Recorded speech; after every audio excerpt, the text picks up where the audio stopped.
विश्वाला एवढं मोठं सगळं सांभाळणं होणार आहे का? एकट्याने बसलं तर त्याने रात्रंदिवसही केले तर पुरणार आहेत का? एवढ्या सगळ्या जगाला द्यायचे म्हटल्यानंतर मला त्याला लग्न करावं लागणार आहे, त्याची मुलं मग करू लागतील त्याला, असा विचार करते पार्वती. आणि म्हणते मग मायेला ते मनामध्ये विचार येतो.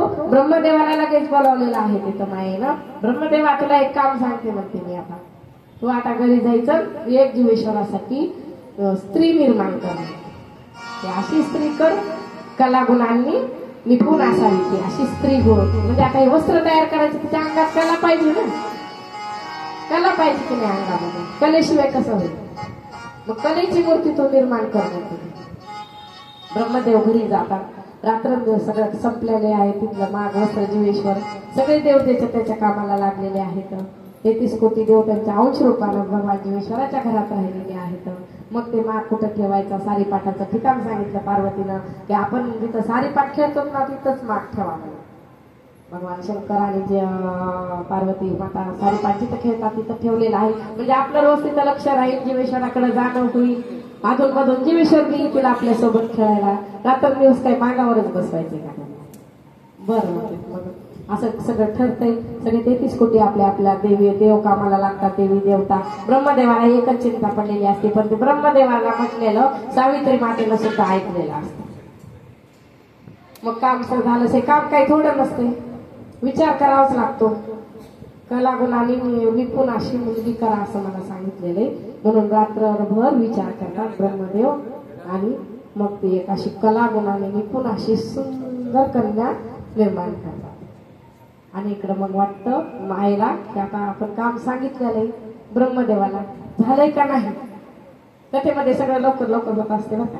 मग ते जातात सगळे देव, म्हणतात आता चला आपण देवाला विचारूया, किती भगवान शंकराला किती, पार्वतीला किती, जीवेश्वराचं लग्न करायचंय आपल्याला.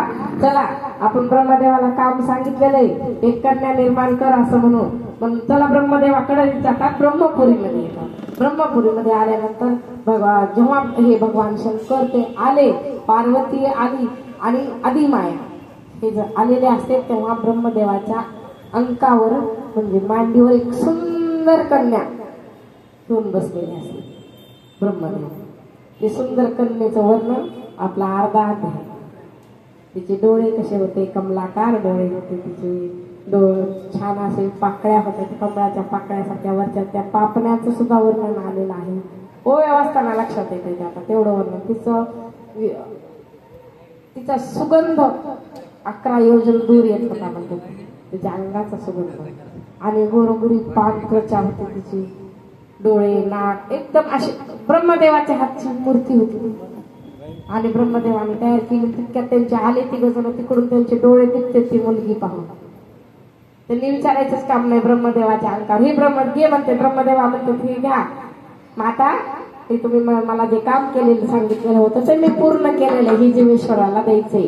मध्ये कोण बसलेले असतात? सावित्री माता बसलेल्या असतात. सांगितलं होतं तुम्ही कोणाला? ब्रह्मदेवाला काम सांगितलं होतं, पण मला वाटलं ब्रह्मदेव तुम्ही सांगितलं तशी करतेत का नाही,